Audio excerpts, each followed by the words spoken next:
This is the first ever interview with one of our sales manager dito sa Cristindel. So, Ma'am Narisa, kumusta po kayo? Okay lang, ayos lang. Ayan. Ayos naman positive ka. Oo, tama po. Gusto ko lang po malaman, ano po ba ang Viva State sa'yo? Hindi, para sa akin kasi, dahil hindi lang tayo dito magbibenta, kundi para matumulong sa kapwa. Kasi maraming nangyayaran ng bahay. At naghahanap sila ng legit talaga. Okay, so thank you, no? At isa pa, kailan po ba kayo nag-umpisa? At paano po ba kayo nag-umpisa dito sa real estate or even dito sa Cristindel? Pwede mo ba i-share sa amin how you started?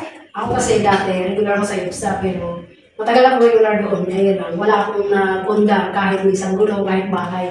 So, may friend ako nag-ano sa akin na gusto mo kahit hindi ka na lang. So, sa madalit sabi, hindi mo ako dito sa SBO. At sabi niya, pumunta ka doon sa office ni Adela. Mag-apply ka. So, yung time na yun, yung office ni Ma'am maliit pa. Tapos, nagpanday-panday siya doon. Meron siyang panday, tapos nagtulong siya. Sabi ko, sabi ko, pwede po ba mag-apply na kayo? Sabi niya, o sige. Pero wala akong, sabi lang niya, pero wala ako doon ng form. Tapos yun, hindi pa ako sinimin noon. Basta tumatak na sa isip ko na hindi na ako. Tapos sabi niya, balik ka pag ganung araw ko siya kasi mag-usap-usap tayo. So yun, sa madalit sabi na hindi na ako. Tapos nagkabayar ko agad ng 3 sa sarili ko. Inahinti ko yung unit ko mismo sa phase 1. Hindi ako nagbitira pera sa bahay ko, sa reservation. Kasi doon lang yung mga sa commission ko. Wow. Yun. Wala akong feasibility one kundi sa commission ko lang. So bahay ko na, hindi na, nagka-commission pa. Tapos nasundan yun ng 3 buyer. Natuwa ako kasi nagkaroon na kagad ako ng CA. Oo, tapos yung tumagal, nagsipag ako. Nagmamanicure pa ako para makapamasay kasi sa pro niya pa ako nakatira. Tapos pagdating ko dyan, magdala pa ako ng manicure set para makamanicure, para may pamasay pabalik. Tapos pag may meeting kami, yun lang yung ginagawa ko. Yung araw-araw, ginawa ko na siyang trabaho araw-araw. Pumapasok ako dyan sa CDR araw-araw. Oo, hindi yung basta hindi ka lang. Hindi ito kasi tumatak sa isip ko na ito, trabaho ko na talaga to. Pero hindi ko inisip na wala akong natapos, kasi wala akong degree.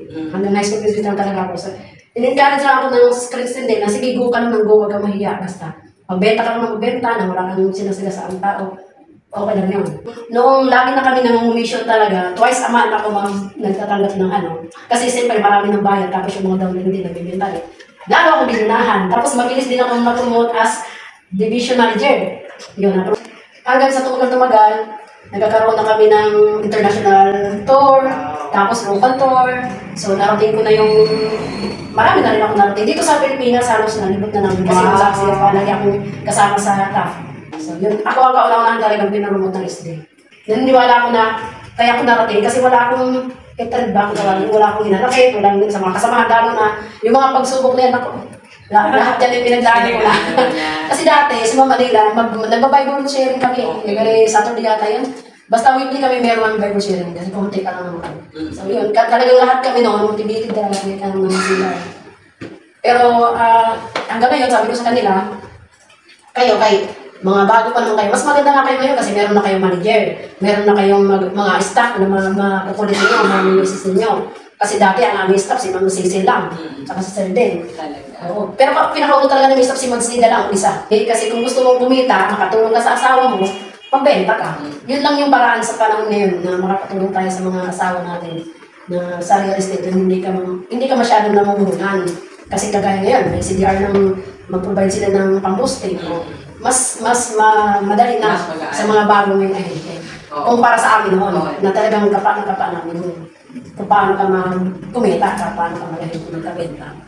Naku, ako talaga ay na-inspire sa iyong kwento, no? So, kitang-kita ko talaga ang pagmamahal mo sa trabaho, no? Na hindi naging hadlang kung ano-ano man yung barriers, no? Sa pagbebenta. Talaga namang lumaban, no? Kailangan talaga, tama yung sinabi niya, no? Patibayan dito. At ang nakita ko talaga ay pagsusumikap sa sarili. Walang ibang pwedeng tumulong sa atin kundi sarili. Meron lang talaga tao na gagamitin si Lord para maging kapartner mo, like si Cristindel. Okay, or yung mga managers or mga ahente natin. So, ang question ko ngayon, ano ba ang masasabi mo naman sa Cristindel? Si Cristindel ay talagang buhos yung kanilang suporta sa mga sellers. Kasi kahit noon nga, isa pa lang ang service ng Cristindel talaga namang hindi naman kami pinababayaan. Kaya lang, pagka hindi talaga masuportahan ng service, siyempre sarili namin bulsa yun. Pero para sa akin, hindi naman sila nagpukulang para sa mga support. Okay. Okay. So yan po guys ha, yan si Cristinda. So tandaan natin. Okay, question number 4. Paano mo ba minumotivate ang sarili mo, ma'am, na patuloy lumaban? Minsan, hindi naman maiwasan kasi na panghinaan ng loob. Pero, iniisip ko na kailangan ko to dahil tumaas ang edad ko. Kasi pumasok ako dito, ano pa lang ako ito, 40 plus. Talaga?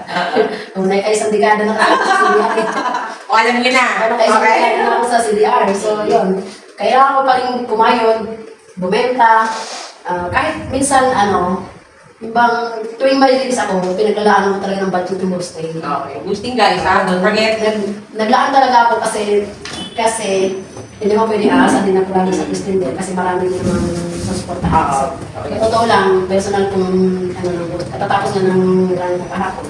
So, ganun ako ulit mga ganun, pinaprosin ko yung sarili ko na Kasi dati mga talagang lahat ng project ng Axia kapag bago bukas, kami yung pambato, nag-i-stay kami doon ng halos isang buwan.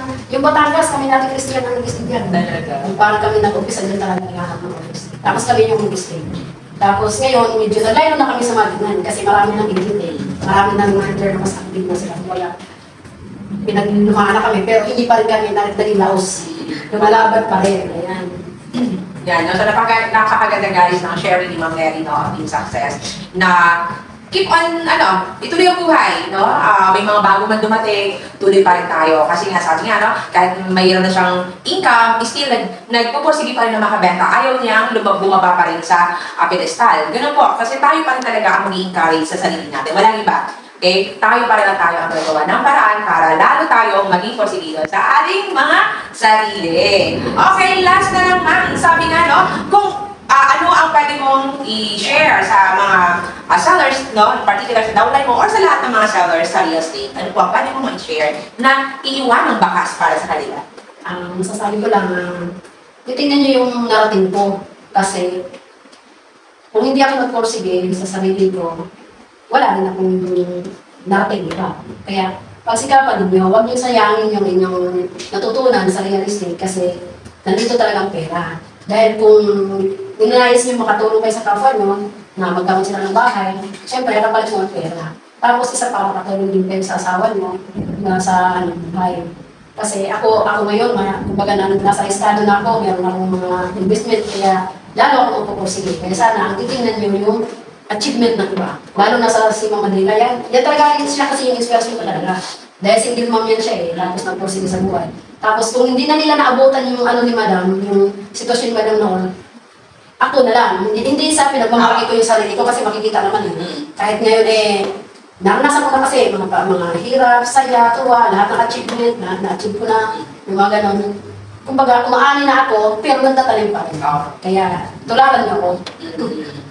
Yeah, so ganyan guys kailangan meron din tayong tinitingnan para mas magusto natin. Yung kung isipin nyo lagi, kung nagawa ni Ma'am Adela or ng kahit sinong mga successful na tao, so ano po bang meron sila na wala kayo? So yun lang po pinaka main purpose, no? Bakit kailangan may titingnan kayong tao? Sabi nga, lagi, no, dumikit kayo sa positibo. Ang problema na lang yan.